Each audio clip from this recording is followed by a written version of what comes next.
Hey there Wayfinders and welcome back. I am super excited to share with you an updated version of the original Venomous Boss Destroyer build. With the last patch update, there was a lot of changes to how ability power scaling worked, and the original build simply wasn't good enough to take down more powerful bosses such as the Reaver King. However, it is still good for low level bosses, and if you want to see the original build, I'll leave a link in the video description. I am pleased to say after trying and testing the new version, you'll be able to beat the Reaver King relatively easily and quickly whilst being able to survive and heal for massive amounts. With that said, let's get into it.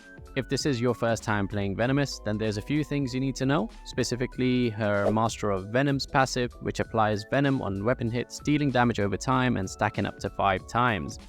If you hit an enemy with 5 stacks of venom, this will create a poison cloud that also deals damage and applies more stacks of venom. Although this effect can happen only once every 5 seconds, it deals an absolutely truck ton of damage with this build.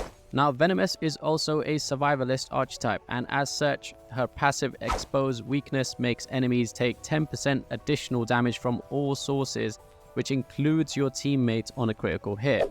Her ability, Transfusion, deals a good amount of damage and also heals Venomous over time, since more often than not, all of your enemies will be poisoned, and this is also amplified by the amount of ability power you have. Now let's move on to the build itself. I'm calling this one the Kingslayer, as it beats the Reaver King relatively easily while still allowing you to tank a few hits should things get a little messy.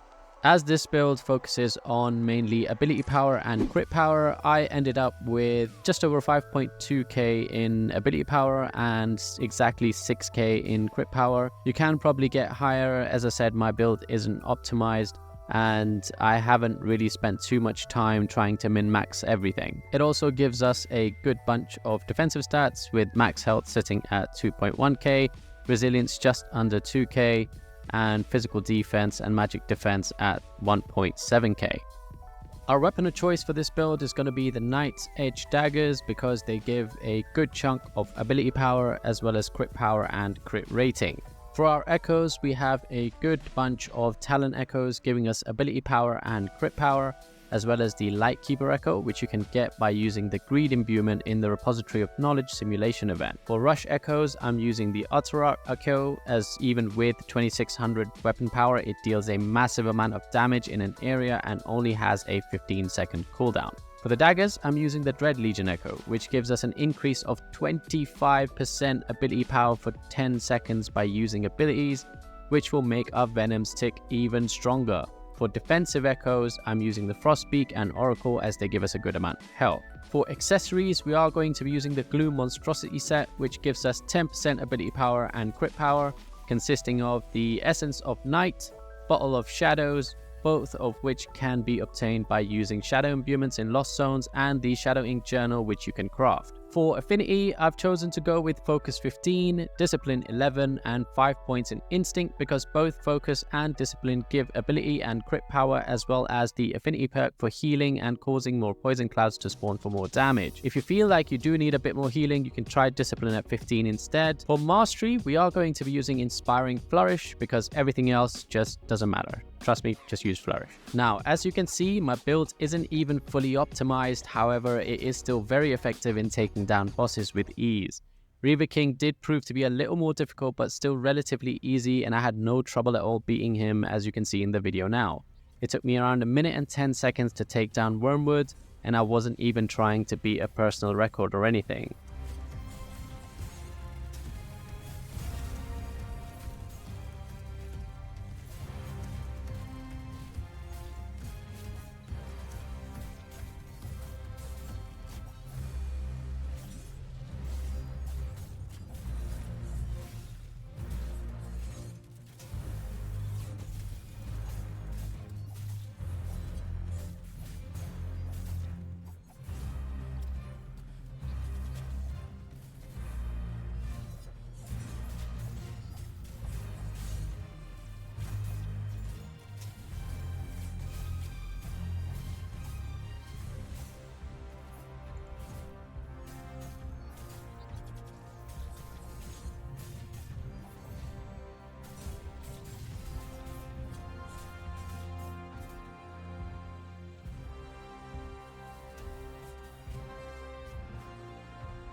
And that's it. Let me know in the comments if you tried this build and how it worked out for you, or what changes you made to improve it further. As always, if you did find this useful, please drop a like and subscribe for future content. Thank you for watching, and I'll see you in the next one.